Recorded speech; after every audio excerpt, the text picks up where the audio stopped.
Okay.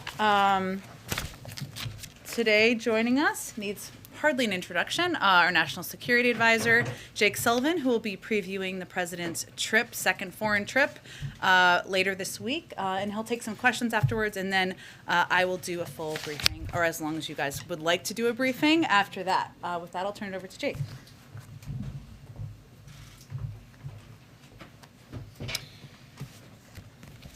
Thank you, Jen, and hi, everybody. It's good to be here. As you all know, the President is leaving for Europe on Thursday. He'll first head to Rome for the G20 and then to Glasgow for COP26, the International Climate Conference. In Rome, he'll start on Friday with a meeting with Pope Francis, followed by a bilateral program with our Italian hosts, including meetings with the Italian President and Italian Prime Minister Draghi. He'll also meet with French President Emmanuel Macron on Friday. On Saturday and Sunday, he'll attend the key G20 events. There'll be several sessions covering the main elements of the international economy and international affairs. And while he's there in Rome, he'll also have the opportunity on the margins to engage with key leaders on a range of issues of importance to the American people, including supply chain resilience, energy prices, the Iranian nuclear program, and more. In Glasgow, the President will give a major address on climate as part of COP26 and also have the opportunity to engage on the margins there on a range of important issues, including the Build Back Better World initiative, B3W, that the G7 announced at the summit in June. Lots to say about the trip and happy to take your questions. I just want to make three broad points before we open it up. The first is, after a lot of commentary in recent weeks about the state of the transatlantic relationship, the United States and Europe head into these two summits aligned and united on the major elements of the global agenda. In just the past few weeks, we've seen the U.S. and the EU come together for joint action on COVID-19. We've seen the U.S. and EU launch a global methane pledge and other key climate initiatives. The U.S. and EU have launched a Trade and Technology Council to set the rules and standards for economics and technology in the 21st century.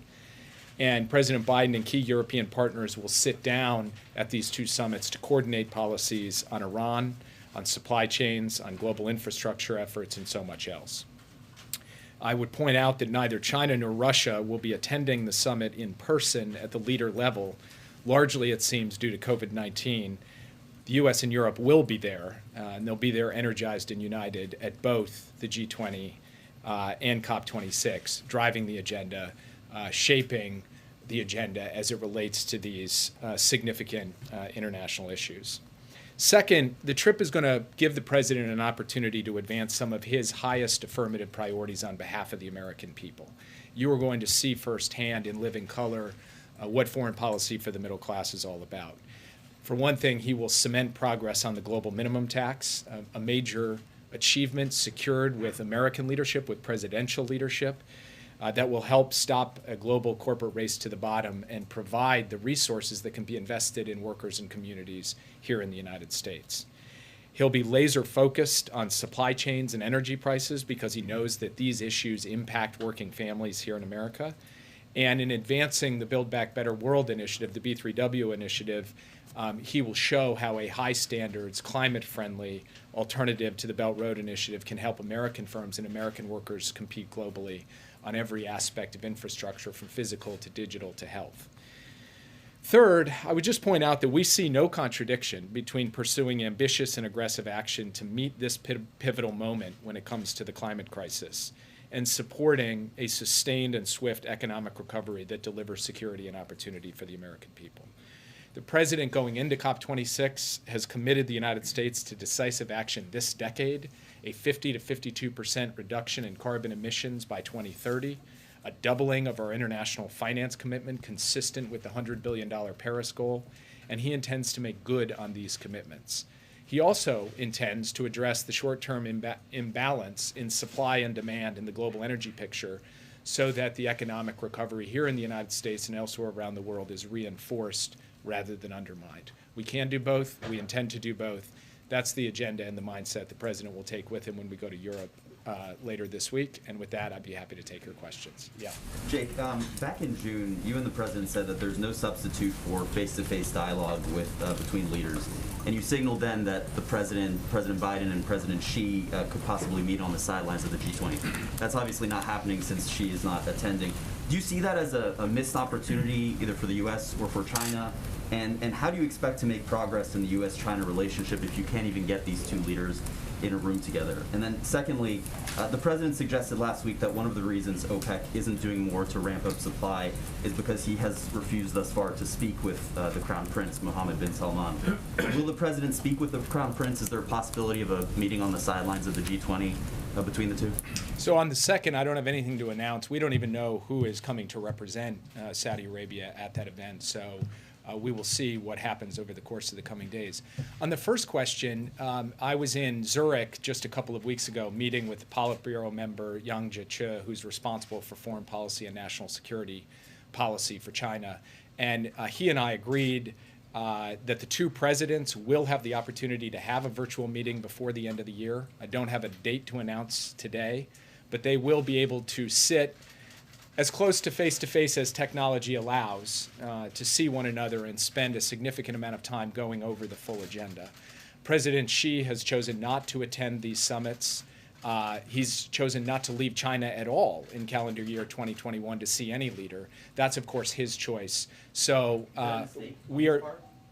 Well, I'm not going to characterize the decision-making he's making. All I can say is from the U.S. president's perspective, President Biden does believe it's important that he have the opportunity to have a face-to-face engagement with Xi Jinping, and if it's not possible in person because of Xi's travel constraints, doing it by virtual meeting is the next best thing.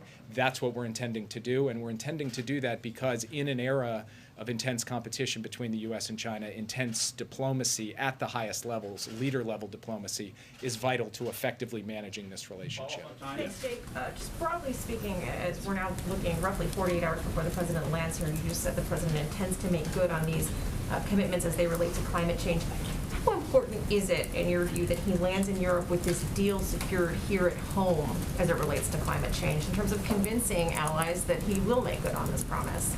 I think what the allies are looking at is the effort that President Biden has undertaken to design and now negotiate an ambitious, effective, practical set of investments in climate, in clean energy, and infrastructure, and economic growth in the United States. They're excited about it. They raise it when we see them. When we see our counterparts, they raise it with him. They want to see the United States making these investments. They also recognize that the United States has a set of democratic institutions, has a Congress, that this is a process, that it needs to be worked through. And so I believe that whether there is a deal this week or whether the negotiations continue, there will be a lot of energy and enthusiasm for the effort the president is undertaking right now to make bold, far-reaching investments that will deliver on his commitments, both with respect to climate and with respect to economic growth in the United States. Do you not see this as his credibility weakened if he shows up there without a deal reached? I think you've got a sophisticated set of world leaders who understand politics in their own country and understand American democracy and recognize that working through a complex, far-reaching negotiation on some of the largest investments in modern memory in the United States, that takes time. And so I don't think that world leaders will look at this as a binary issue. Is it done? Is it not done? They'll say, is President Biden on track to deliver on what he said he's going to deliver? And we believe one way or the other he will be on track to do that. Yes. Thank you. I've got similar questions on Burma and Sudan today, although they're very different countries. Can we get a little bit more detail on your meeting yesterday with Burmese officials? And what steps is the administration thinking about to bring this country back into the international order, into the fold? And then on Sudan, similar question. What are the next steps? Could they be sanctions? Could they be talks? And how is the U.S. going to make sure that that Gulf states don't prop up the new leaders in Sudan, the military leaders, and so on and so forth? So what's next for both countries, basically? So I'll start with Sudan and then go to Burma. On Sudan, actually, we've been in close contact with regional leaders, including in the Gulf, to make sure that we're closely coordinating and sending a clear message to the military in Sudan that they should first and foremost cease any violence against innocent civilians, that they should release those who have been detained and they should get back on a democratic path. We will continue to do that. We'll stay closely coordinated and aligned with all of the stakeholders who we believe have influence in Khartoum. Second, we have made clear that we are deeply alarmed. Secretary Blinken put out a very strong statement yesterday by the actions taken 36 hours ago by the Sudanese security forces, including the arrest of multiple civilian officials and the detention of Prime Minister Hamdok. We believe it undermines the country's transition to democratic civilian rule, and we firmly reject the assertions that this is within the authority of the military leadership in Sudan. From our perspective, these actions are utterly unacceptable. They contravene the constitutional declaration, but more importantly, they contravene the aspiration of the Sudanese people. In terms of the tools you ask about, we've already made clear that we are pressing pause on significant aspects of our economic assistance to Sudan, and we will look at the full range of economic tools available to us in coordination and consultation with regional actors and other key countries to make sure that we are trying to push the entire Sudanese political process back in a positive direction after this significant and alarming setback. Briefly on Burma, I did have the opportunity to engage very senior officials in the NUG and had the opportunity to express to them our gratitude for their courage and commitment to seeking to restore the democratic path in Burma as well. And we discussed humanitarian aid and the difficult circumstances the Burmese people find themselves in. We discussed broader diplomacy with the key countries in the region and those with influence on the military junta, and how the United States could send strong messages to those countries as well. And in fact, just this morning, President Biden has participated in the U.S.-ASEAN summit, and ASEAN has taken the step of denying a seat at that summit to the junta leader, the commander-in-chief. And President Biden had the opportunity to consult and coordinate with ASEAN in terms of how to move their five-point consensus forward. So we will continue to stay focused on our steadfast support for the people of Burma, for a democratic path in Burma, and for the protection of the safety, security, and human rights of the citizens of that country. Yeah. Thank you so much. I have two questions. Economists believe on the G20, economists believe that by 2024, most industrial countries will recover to pre-COVID level, while developing country obviously is not the case. So how is the White House trying to address this disparity, and especially with COVID, climate change? And second, on Iran, you just said that the president will discuss Iran. At what stage will the White House decide that Iran has passed the no point of return? We have enough enriched uranium, they have heavy water, they have the know-how. So when do you decide that we have to enact Plan B, if you wish? So on the second, I'm not fixing a date on that. Obviously, we closely monitor the progress in Iran's nuclear program. We are alarmed and concerned by the steps that they have taken since they left the Joint Comprehensive Plan of Action.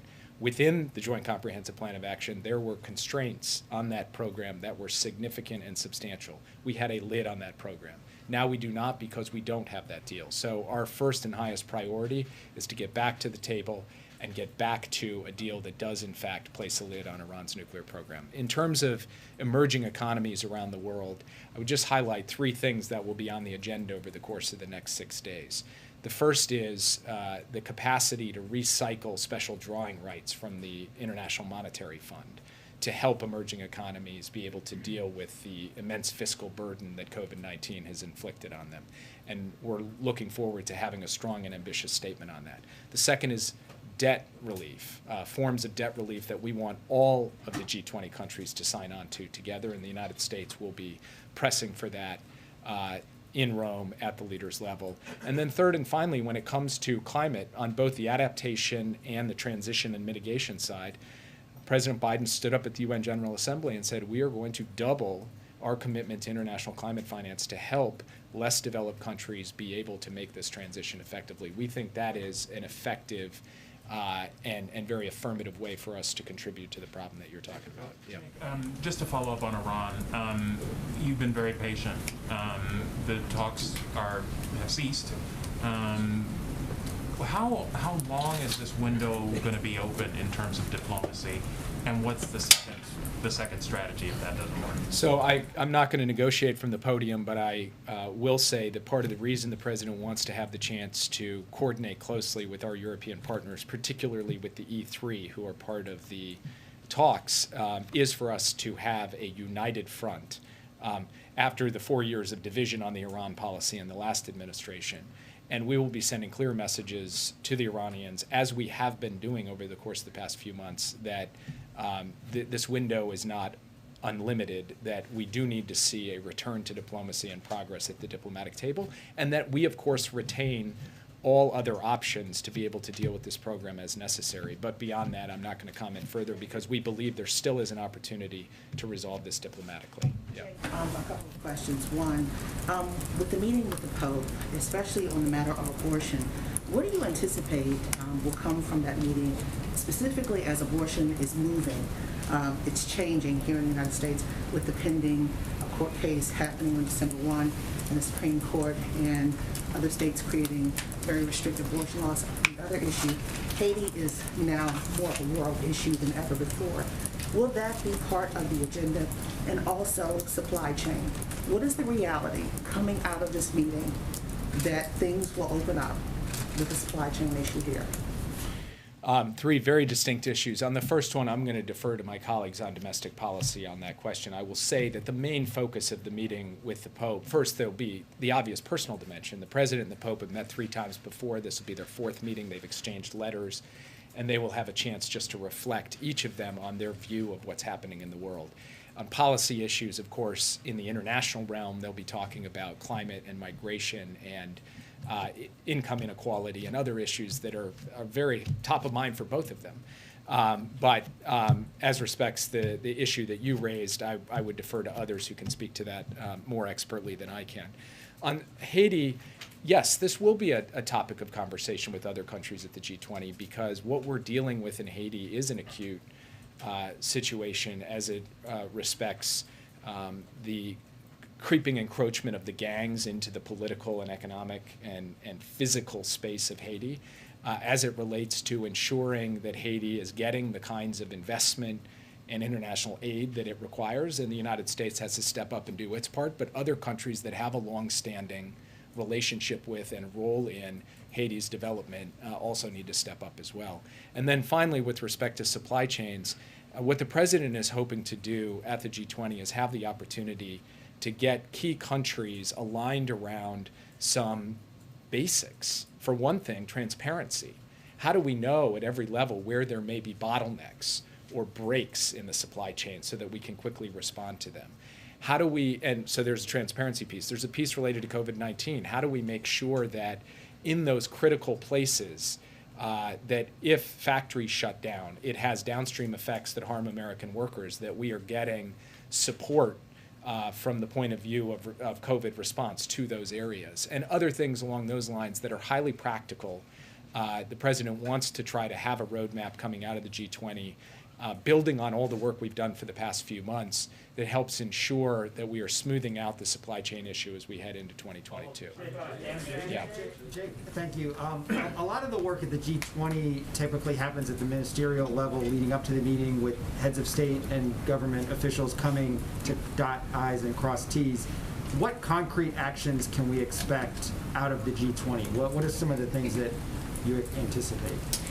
Well, let me just identify a couple of categories, because I don't want to get ahead of myself in terms of coming to agreement on things. So first, we do need the G20 to ultimately, as I said at the top, cement progress at the end of the day and have leaders fully put their blessing on the global minimum tax issue. That will be the ultimate statement by the premier coordinating body of key countries around what is one of the most significant economic milestones we've seen in the international economic space in several years. Second, there will be climate-related issues related to financing questions that we need to get G20 alignment around. And there are still, as we put it in the parlance of negotiators, brackets around the text of some of the issues on climate. And then when it comes to the future of health security and what we are going to be able to accomplish to prepare for and prevent the next pandemic.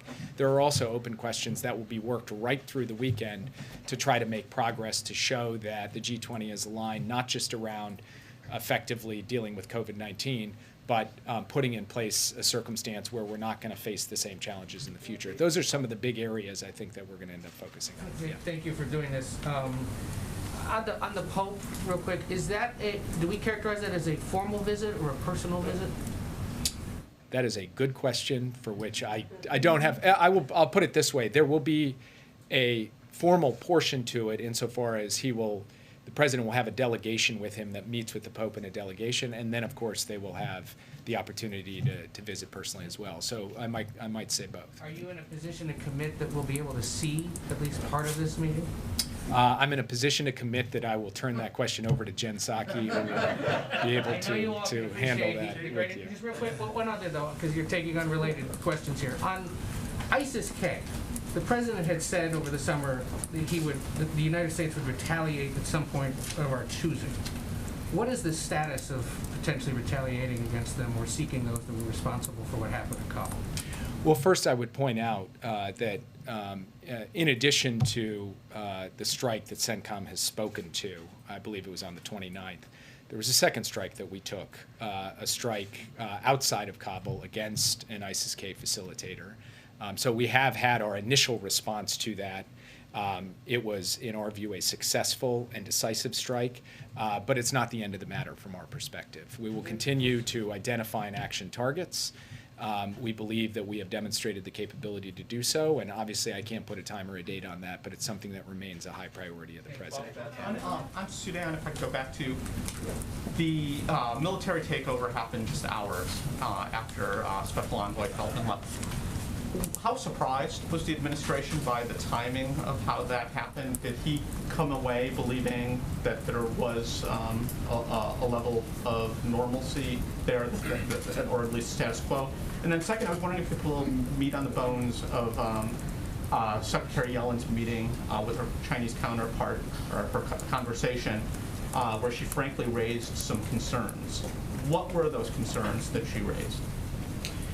So one of the things I want to be careful about is getting ahead of Secretary Yellen, who ought to have the right to characterize her own meetings. I will only say that Secretary Yellen went into that with a clear purpose of showing her Chinese counterpart, Liu He, that the United States has an affirmative economic agenda for macroeconomic stability in the world, that there are certain steps we're going to take to protect our workers and our businesses, and then to inquire as to what the Chinese government is prepared to step up and do.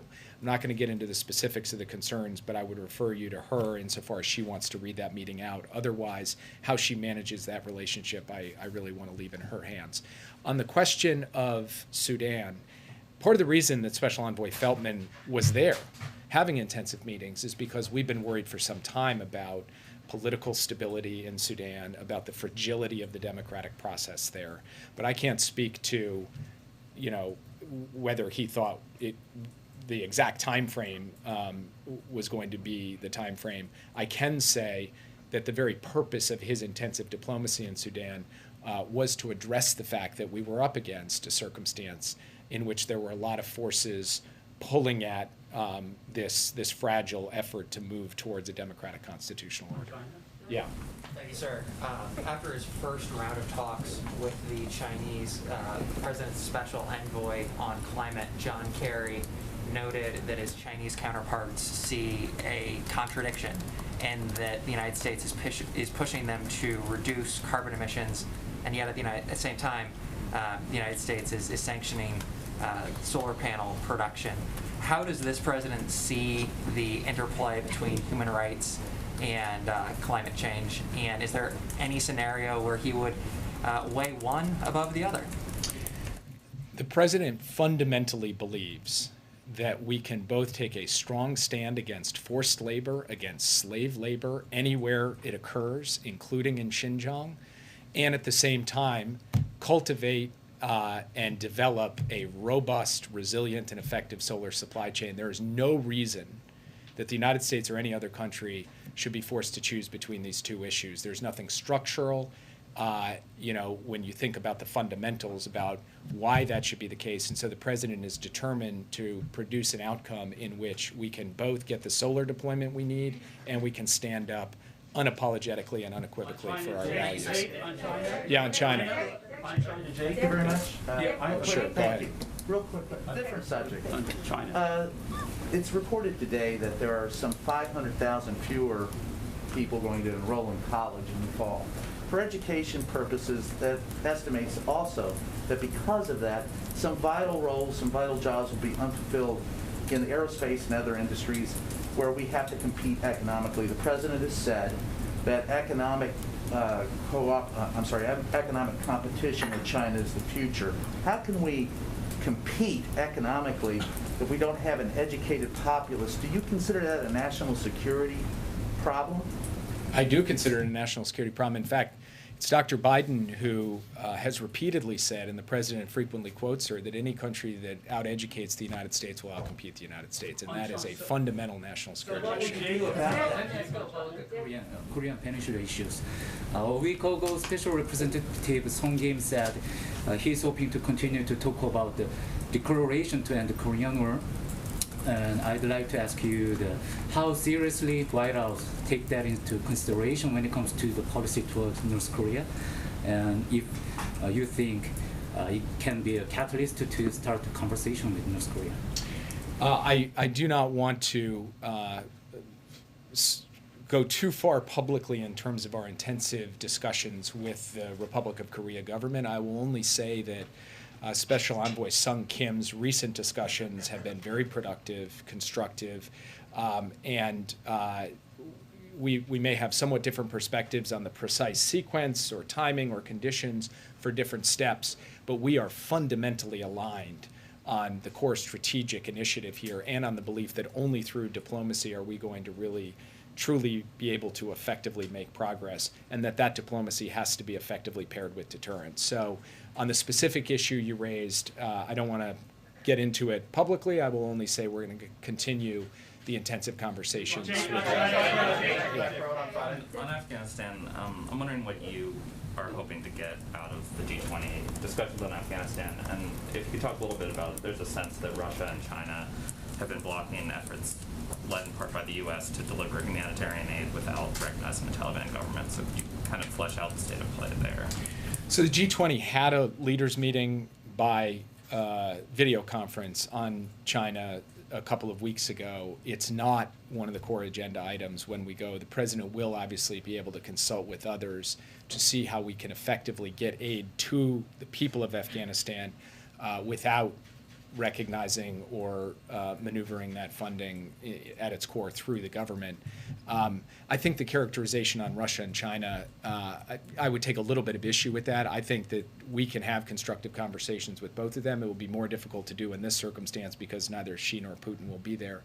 But there are other formats in which we will be able to engage the Russians and Chinese on this, including through various regional meetings where they have empowered representatives. Just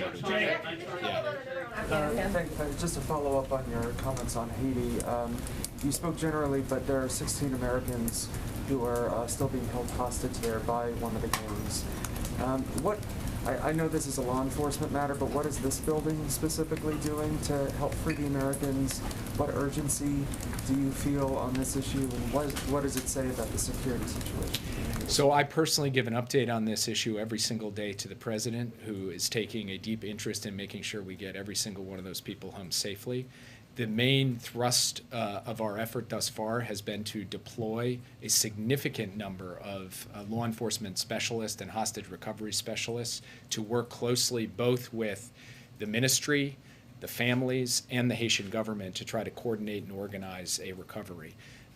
We are looking at every possible option for how to go about doing that, and I will be sensitive to what is obviously a delicate situation, not say more here, other than we have put the assets and resources in play that we believe can help bring this to a successful conclusion.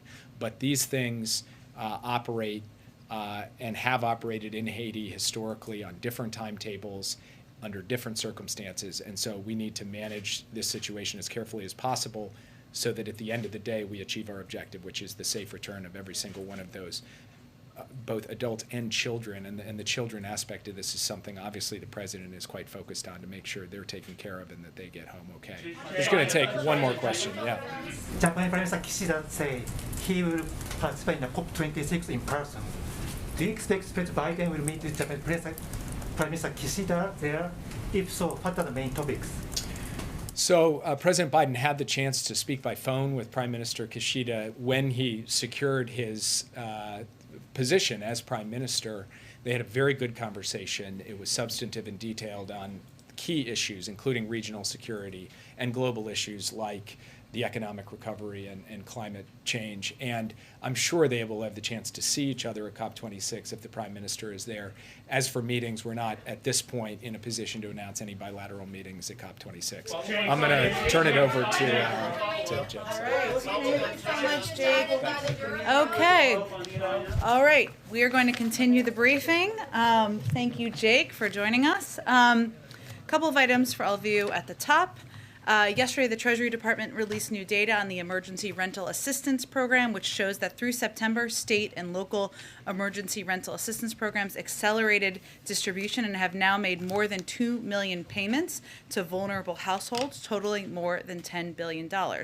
In September, which marked the first month since the Supreme Court overturned the CDC's national eviction moratorium, state and local governments distributed nearly $2.8 billion to over 510 households across the country. Those are people who could stay in their homes as a result of these programs and the way that it's being implemented by state and local officials. $5.3 billion in assistance was distributed in August and September alone, more than all previous months combined. Many renters, of course, remain at risk, but data from Princeton University's eviction lab suggests that so far there has been no national spike in evictions following the federal moratorium coming down, with eviction filings remaining below historical averages. This is really a credit to this funding and the state and local implementation of this, that, as we've said from the beginning, was a way to basically implement a moratorium at a state-to-state level. We, of course, remain vigilant and focused on our all-of-government approach to keeping people safe and housed during the pandemic, through interventions including the Emergency Rental Assistance Program, court-based eviction diversion efforts, and encouraging local eviction moratoria and protections.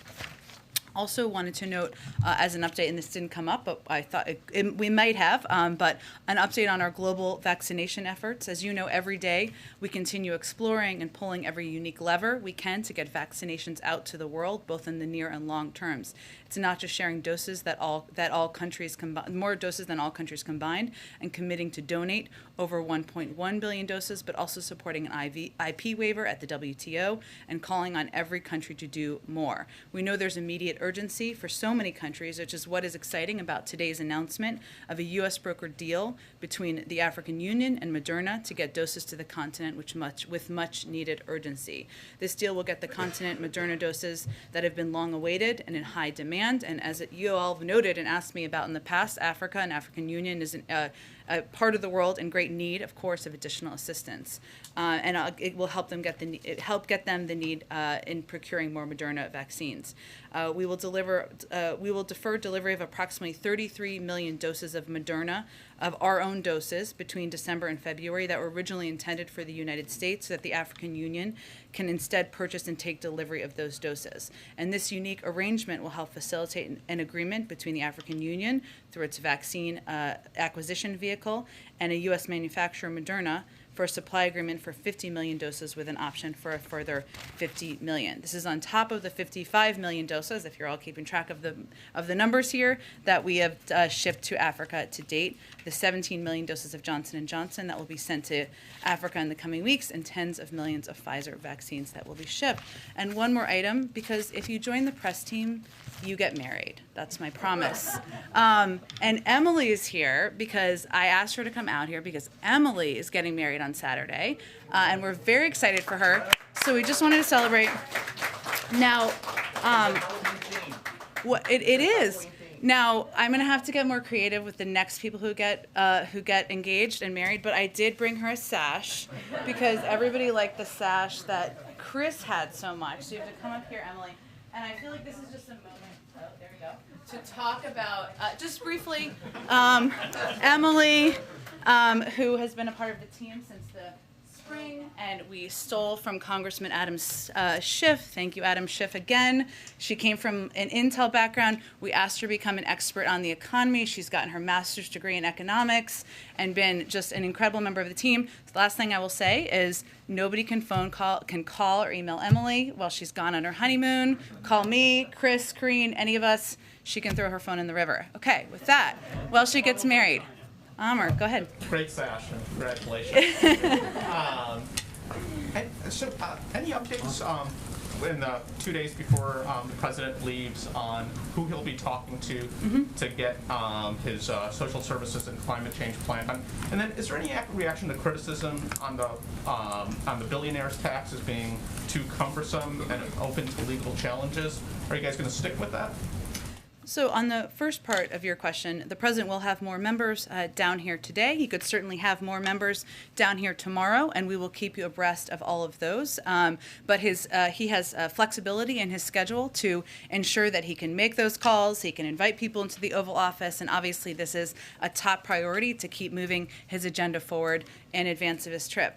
I would also say that there are phones on Air Force One and also in Europe. And so he will continue to be engaged even as we move to the trip.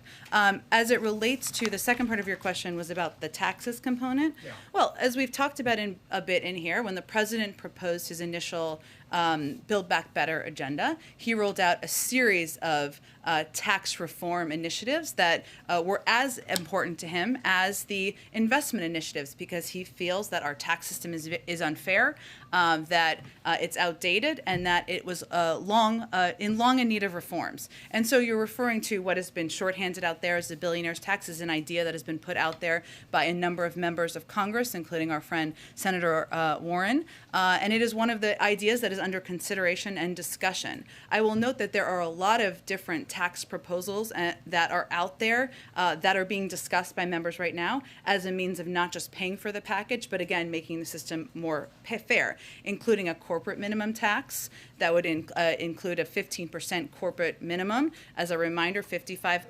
companies last year of the top companies paid 0 in tax, and so that would be an important step forward. A global minimum tax, something that would be on the agenda, that is a key part of the agenda at the G20. We're working to get 135 or more than that countries to agree to that. That will disincentivize companies from moving jobs overseas. And enforcement, IRS enforcement, something that Treasury secretaries, Democratic and Republican Treasury secretaries, have said could be an enormous revenue raiser and something that was long overdue. So it is one of the tax proposals out there that is being discussed as we get to this stage of the negotiations. And then if I could just follow briefly, a question was asked of Jake on going overseas and pushing on climate and pushing on some of these other things when you're having trouble getting it done at home. Jake made the point that these politicians are sophisticated and understand domestic politics is complicated. But how is the president going to go about talking about this? It's going to definitely loom large if there isn't a deal by the time he gets on that plane on Thursday. Well, I would just echo a little bit of what my colleague Jake Sullivan said, which is these global leaders are sophisticated. They're familiar themselves, although they all have different systems, with how you legislate here in the United States. They watch closely. They know that it can take some time. And what the president is going to go to the G20 and COP26 with is either agreement, which, as he said, is his preference, or a commitment to continue to press forward on what will be the largest investment in addressing the climate crisis in U.S. history, 6 times the size of the Recovery Act, which would be the second largest investment in climate in history, and a commitment to do everything he can through executive action and through working with the private sector. So global leaders, I think the point Jake was making is that global leaders, one, understand that it can be a lengthy and messy process, bills becoming a law here in the United States, and also they have seen the president raise up climate as an issue that is a central priority for him in his presidency. Go ahead. Well, on that, I get the idea that global leaders are sophisticated and watch our system closely. Would it be easier to convince the rest of the world to adopt these aggressive climate change proposals if he went there with the U.S. having done so already? Well, Ed, as the president has said, it would be his preference. Yes, that's why we're pressing so hard. That's why the president has space in his schedule to move forward and move his economic agenda forward. But it is also important to note that we have made a significant amount of progress, and we are almost there, and that the president is on the verge. We are all on the verge of passing a bill that is the largest investment in addressing the climate crisis in history. And of course, global leaders take note of that too. And is there, you don't have to name it necessarily, but are U.S. officials aware of a country, perhaps, that would adopt these changes if he showed up with the U.S. having done so? Not that I'm aware of that are looking for a vote in order to move forward, no. And just a clarification, another follow-up to that. Sure. The fact that the schedule is still a little in flux, it's unclear who else he might be meeting with on the margins. Is that because... You mean on the trip? Yeah, on the trip, yes, not here. On the margins, he's going to meet with all sorts of people. So. Yeah. Just look out your window, see who's coming down. Yes.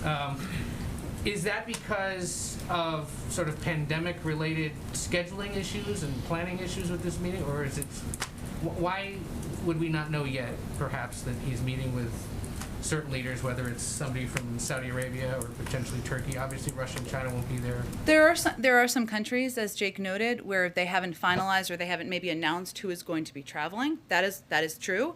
It is also true that we were working through a variety of engagements on a couple of the topics that Jake mentioned, including the supply chain and other issues that are a priority to the president here at home, and we're working bilateral meetings around those as well.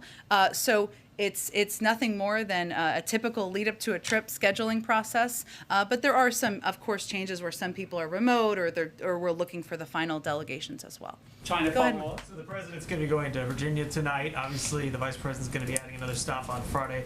Is the president surprised how close this race has become in his final few days?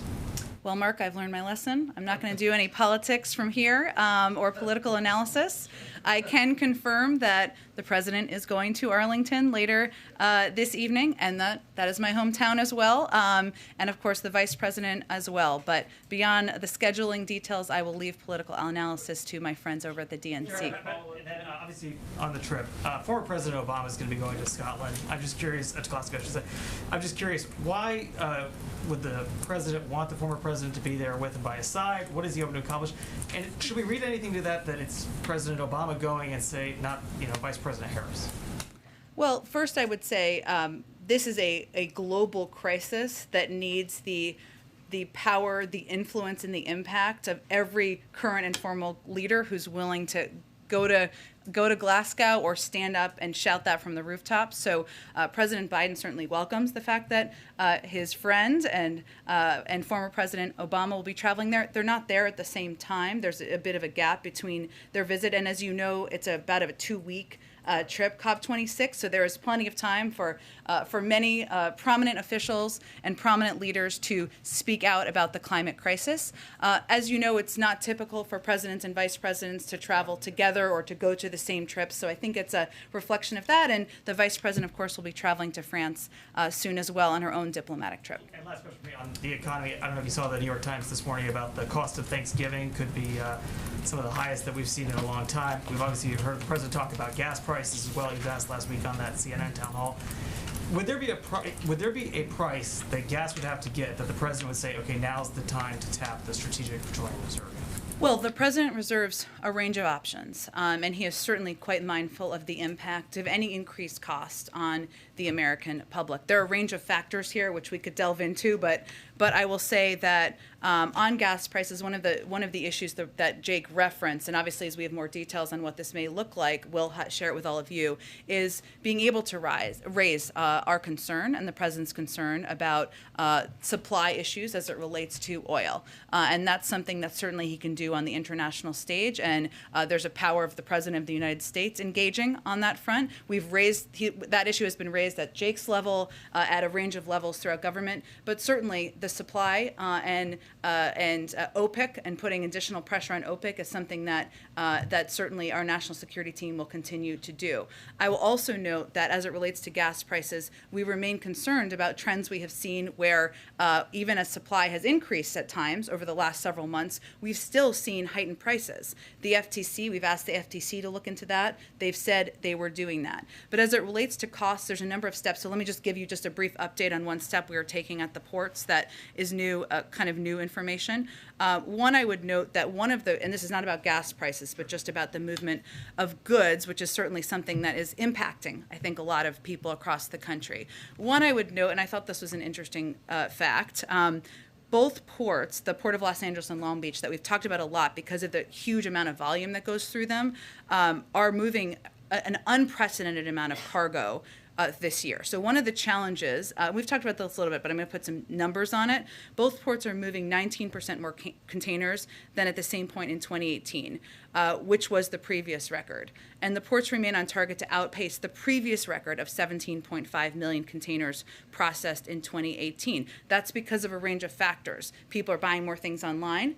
People are in a better, not everyone, but a lot of people, data-wise, across the American public, are in a better financial situation than they were a year ago, so they're purchasing more goods. And what we're seeing right now are terminals are filled with containers that have been sitting around for days without getting picked up, and that holding goods in these containers, and that is obviously a challenge. So yesterday, I just wanted to note that the ports announced they will address this problem and no longer let carriers use the ports as warehouse space, and this will hopefully help move things a little bit more quickly. And starting on November 1st, for the first time, the ports will charge carriers $100 per container scheduled to be moved by truck that has sat on that port for 9 days and more, and $100 per container scheduled to be moved by rail that has dwelled 3 days or more.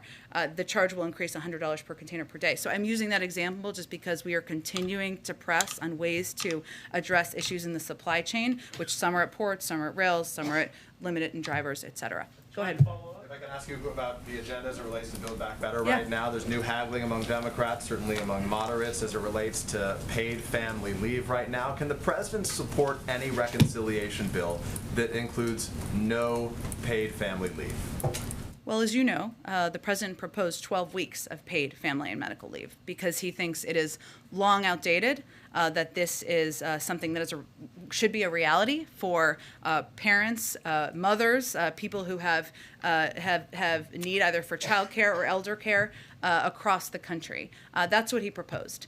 He also was elected. The reason that he won the Democratic nomination was in part because he ran on a commitment of seeking compromise in order to deliver historic change.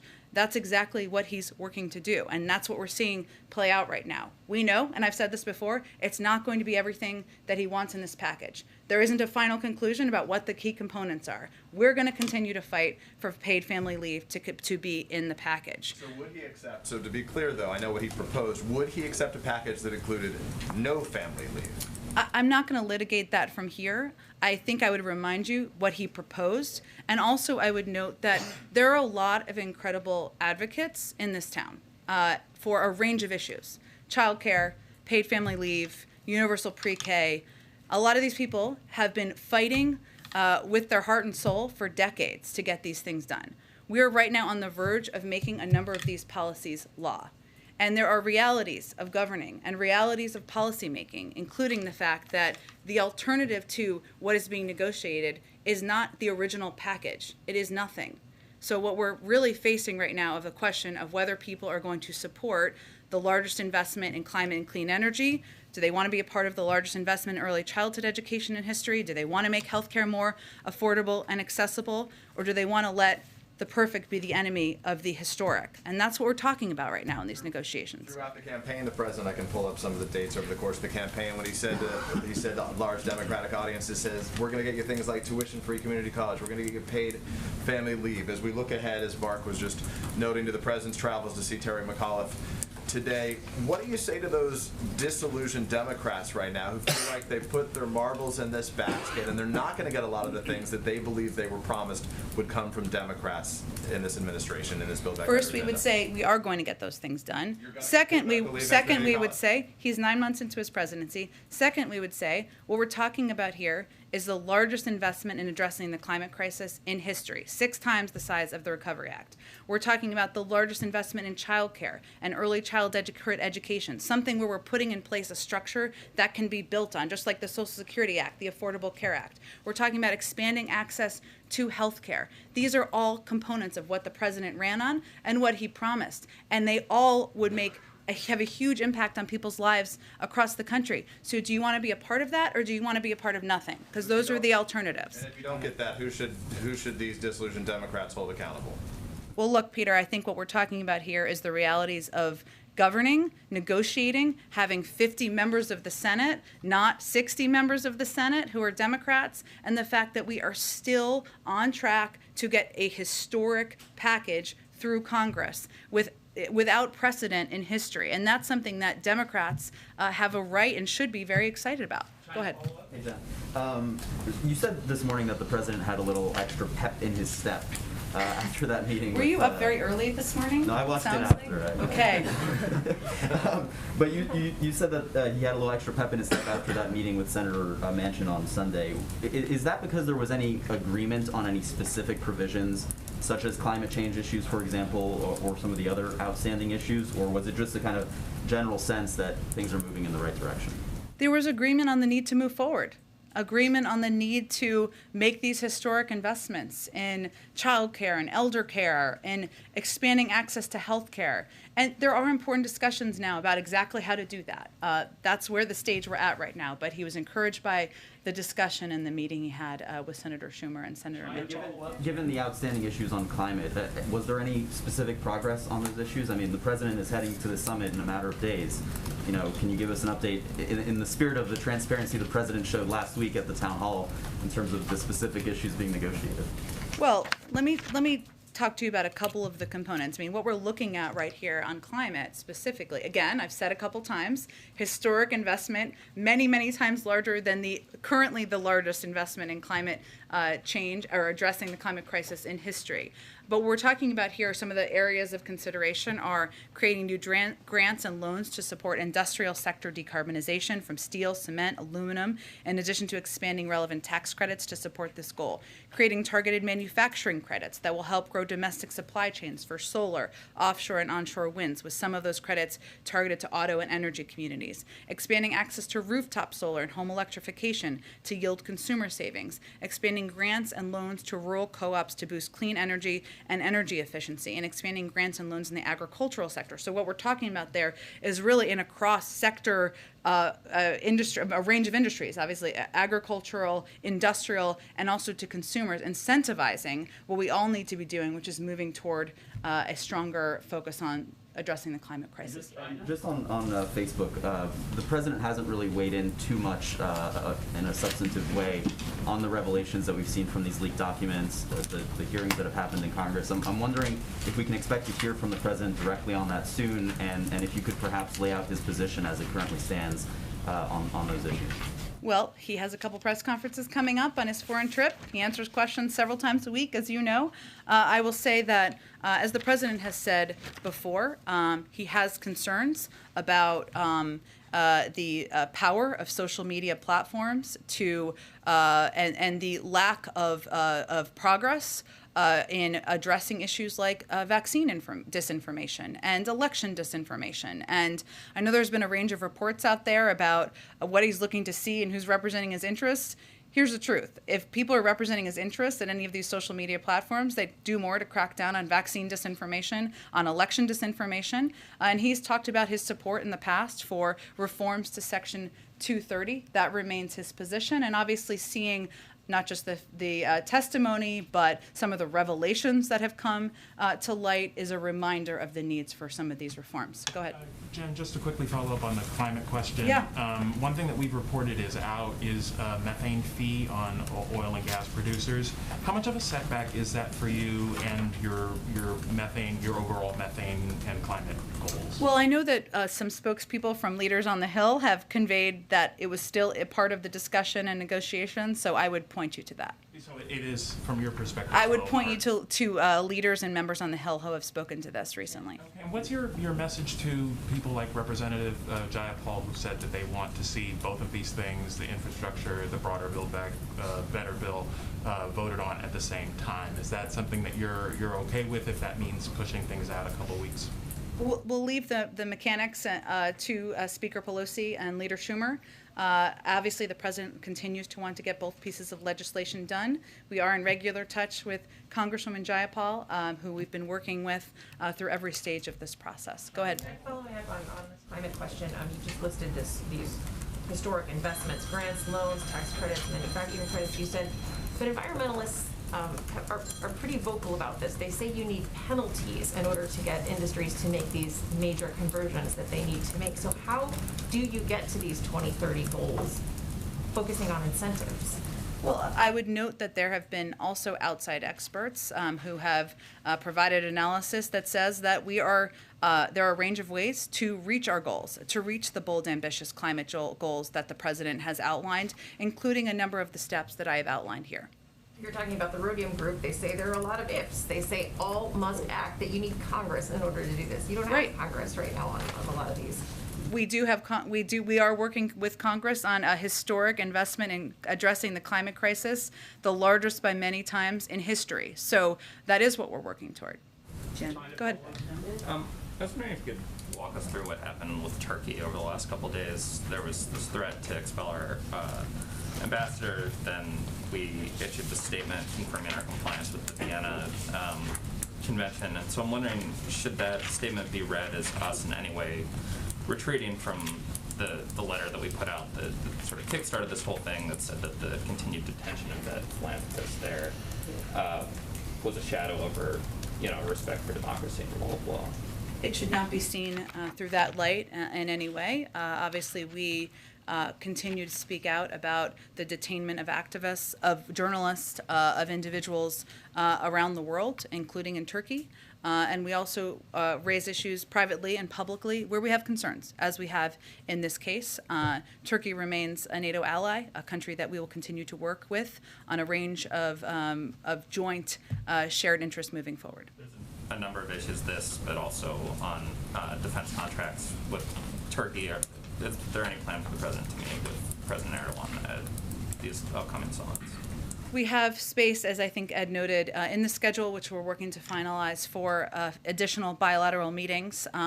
As you know, he met with his Turkish counterpart when he was in June on his first foreign trip. But I don't have anything to predict quite yet, and hopefully, with each day that follows, we'll have more. For those of you who are on the plane, we're going to do another gaggle with Jake on the plane on the way there. Go ahead. Thank you so much. I'm wondering what more you can tell us about the president's visit with the Pope. And Jake had deferred to you on Ed's question about press access. So can you guarantee press access for that meeting with the Pope? What I can assure you of is that we are working through every lever we have to advocate for access for the press pool and for press when the president visits the Vatican. We believe in the value of the free press. We believe in the value of ensuring you have access to the president's trips and his visits overseas. So I don't have an update for you. We are going on a visit. It is not a host here, so I can't offer you a guarantee, but I can guarantee you we will continue to advocate.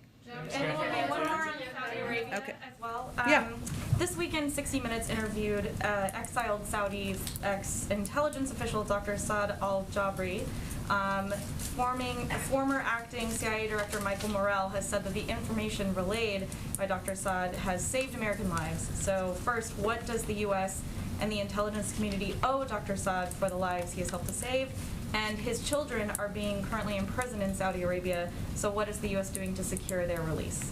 Well, I did see the story. I don't have anything additional in terms of intelligence assessments. I can check with our State Department team and see if there's additional updates I can provide to all of you. Thank you all so much. Have a great day. Thanks, everyone.